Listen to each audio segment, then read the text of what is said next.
Hello, beautiful souls, and welcome back to my channel. It is me, Psychic Medium Natasha, and in today's video, I wanted to specifically talk about the Divine Feminine and the Divine Masculine.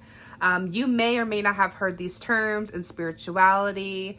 I wanted to completely demystify this for you guys, to take away the fluff and to make this clear and specific for you guys to understand.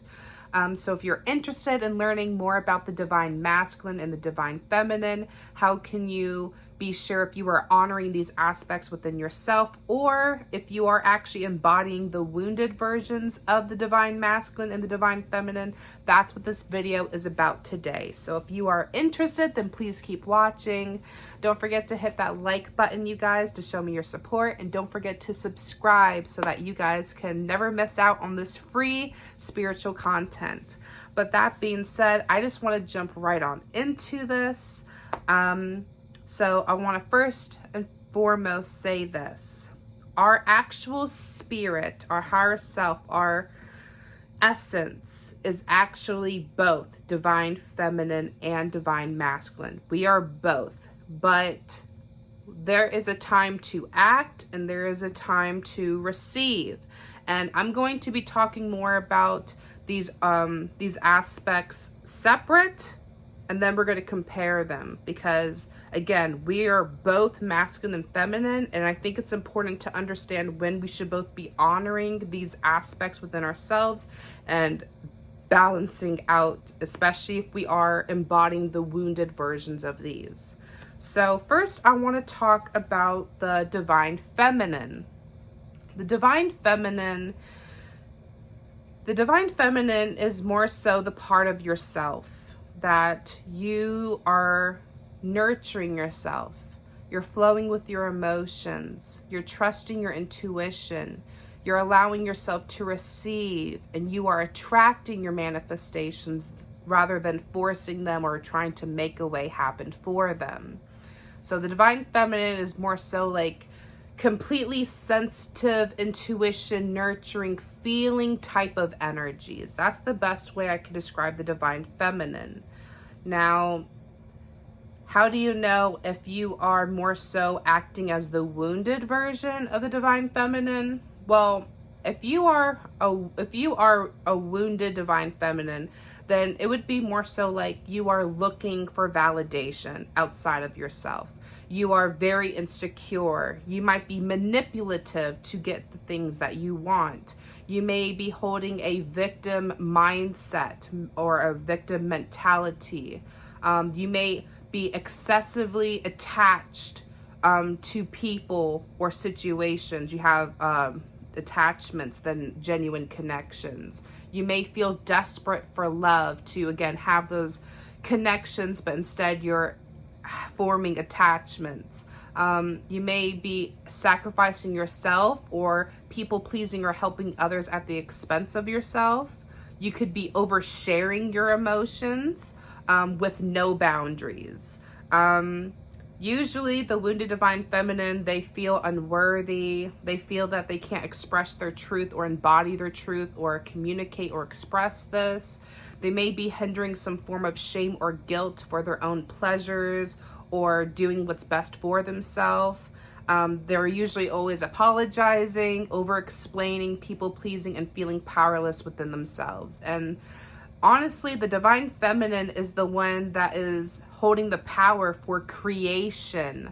So the Divine Feminine holds a lot of power when it comes to manifesting, but the wounded Divine Feminine is not in touch with herself. She's not nurturing her needs and her desires and her boundaries. She is looking outside of herself to fill voids. She's not trusting in her own discernment and intuition. She's not flowing with her emotions. She's more so becoming reactive and allowing her emotions to dictate how she should be and how she should act. So the wounded Divine Feminine is still holding feminine qualities, but you're more so wounded and trying to fill your void than necessarily declaring yourself and sharing. So I hope that makes sense. Please, if you have any questions about the Divine Feminine, comment down below so I can answer them for you. But in terms of the divine masculine is the other spectrum of our being.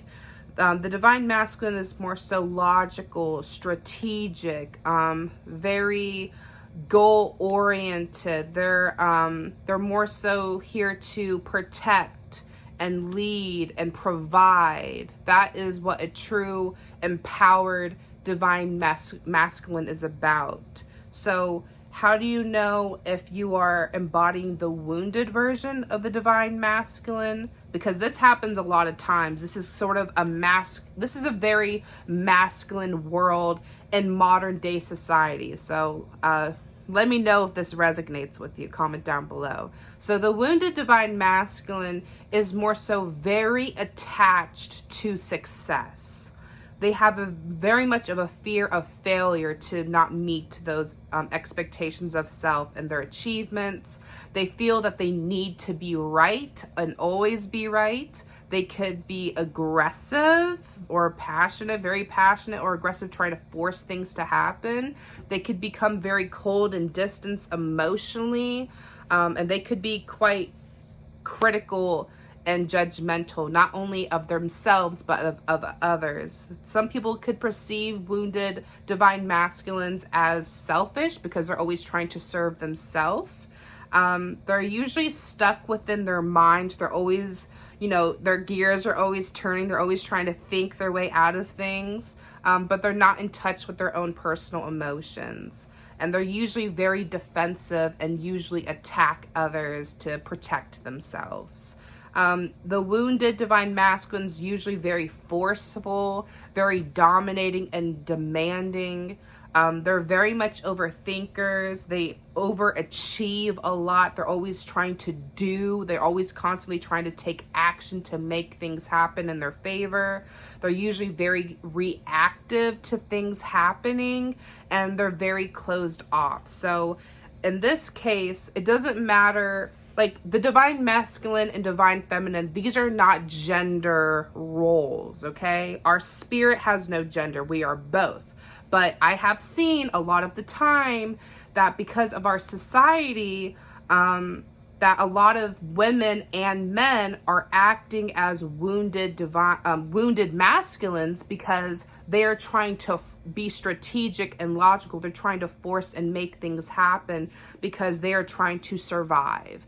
And that's where I see a lot of cases, whether it's male or female, they're more so trying to keep this wounded masculine energy as a means of protecting and making things happen. And sometimes that can help you power through some situations, but you definitely cannot you cannot embody that energy your whole way of life and expect things to happen for you. Because again, there is a time to take action, and then there is a time to rest and allow things to attract or come to you. So it's important for ourselves to be able to honor both the divine feminine and the divine masculine within ourselves. And that's by us, being able to do shadow work where we're able to connect deeply within ourselves, to reflect, be honest with our emotions and our goals. Because again, it's important for you to understand when it's time to be logical, strategic, to take action, and to protect others, and to provide for others, and to lead others.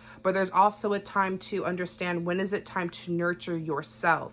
When is it a time to honor your emotions and to flow with them? When is it a time to trust in your intuition and to be flowing with your intuition, to only be guided by your own intuition without logical steps or strategy? So it doesn't matter if you're a man, female, trans, whatever. We are all supposed to be honoring the feminine and masculine energies within us because that is part of our divinity. But there is a time to understand when we must do these things. So if you notice that you are embodying the wounded version of the divine feminine or the divine masculine, my tip for you is to connect more with the divine essence of that aspect. So if you feel that you are the wounded feminine, you're always looking outside of yourself and you're insecure and you're trying to manipulate people to make things happen, or you're constantly attaching to people for the sake of having some form of synergy or connection that's not actual truth. It's more so, attachment, or you're people pleasing and you're feeling very, very powerless and you're over explaining yourself, then you want to start connecting with the divine aspect. You want to start to nurture yourself. You want to flow with your emotions and connect with them. You want to, all of those things. Whereas if you're more of the wounded divine masculine, if you're very attached to your achievements and your, critical thinking, and you're, very stuck within your mind but not your emotions, then you want to go to the other aspect of, okay, you want to be in touch with, well, why am I trying so hard? Like you have to get to the point to where you are connecting with yourself and asking yourself, why am I on autopilot? Why am I doing these things? Are they serving me, or am I just, doing this out of survival? So if you have any questions related to the divine masculine or the divine feminine, or the wounded versions of each, or how to connect with these energies, please contact me by email. I'll put that in the description box below, or you may comment down below and I will be happy to respond. Remember, we are both feminine and masculine, but it's important to honor these energies and aspects within ourselves, because that is part of mastering yourself, part of connecting all with the divinity of what you are. So I hope this helps. Feel free to comment down below or contact me. Don't forget to like and subscribe to show me your support and to never miss any of my content. I hope you guys the best, and blessed be.